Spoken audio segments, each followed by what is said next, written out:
Yeah, that kind of looks like it. Right, so we're now back to the other kit.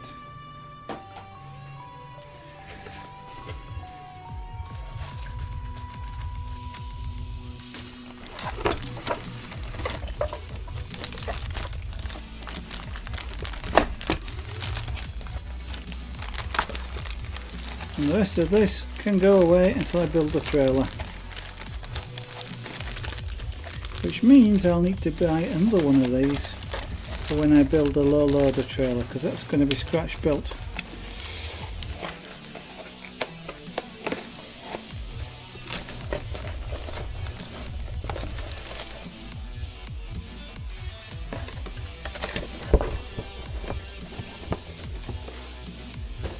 Right, well, let's see if we can get this last bit on. Yeah, push rod.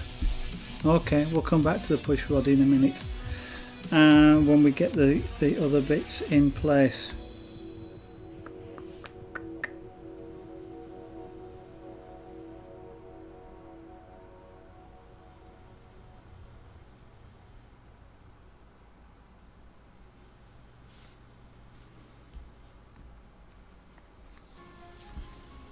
So what I want out of this then,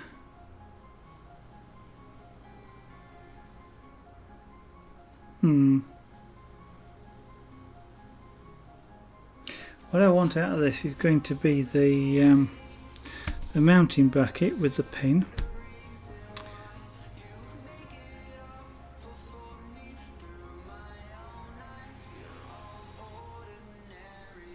And then the base plate for it, which mounts to two places here on the chassis. We can then mount the servo in place, and then there's this side, there's two parts here that hold the side skirts.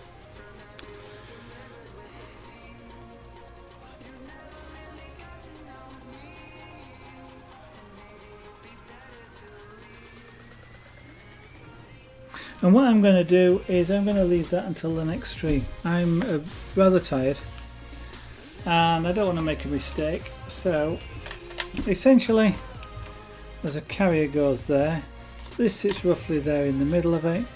The servo here will mount in this sort of position here. I almost guarantee that. The wires will be routed in a different way. Pity that servo wasn't the other way around, because if it had have been, those wires would have come out the other end. Oh well. I know why, it needs the room, it can't go at the other end, but it would have been nice if it did. Well, it being a left-handed servo, we will just took those and route them probably down there, down the side of the motor somehow.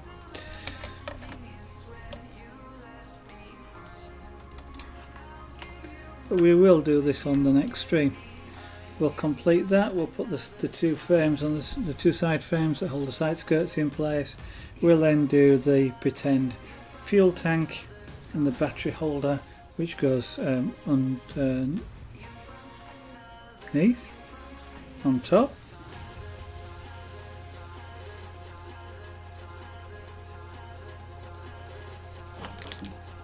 Where does the battery holder go? I'm intrigued. When does the battery holder go? I know the tank goes on the side, the petrol tank goes on the side. Oh, it does. It literally goes on the bottom. So the battery holder actually goes here, it sits across the prop shaft, sidewards there. Kind of like a tool box, I guess, or something that might be underneath. And the tank, I think, goes on that side there somewhere. It's a half tank, and there's sort of a screw place in it to put the radio receiver switch, or in this particular case the power switch for the, which comes off of the electronic speed controller, which also contains a battery eliminator circuit, BEC, if you ever see that, BEC. That's the power supply for your receiver. Generally comes out, if you've got a speed controller, an electronic speed controller for an electric motor, it generally comes off the battery feed for that. And that indeed we do have, and it looks like we'll be mounting that potentially on the next stream as well. But that's it for tonight. Next stream will be on Monday, 7 PM UK time. That's 1800 hours GMT. If you'd like to see this stream again, or any of the earlier streams when the other earlier parts of this build were being done, some of them are still available here on Twitch. Hit the video buttons. If you can't find them there, they are available on YouTube, youtube.com/Zaragonart. If you want to be notified when I go live, then push the follow button and let Twitch tell you. Or if you follow me on Twitter, also at Zaragonart, then I do tweet when I go live, and if there's any problem or delays with me going live, I will also tweet, let you know. Other than that, I don't tweet a great deal, so you're not going to get thousands of messages, you're just going to get the ones that are relevant to the channel. Well, mostly. With that, thank you for watching. I hope I'll see you on the next stream when I'm not quite as tired as today, and I may be more talkative then. I usually don't stop when I'm building one of these things, I talk non-stop. Thank you for watching, hope I'll see you on the next one. Bye for now.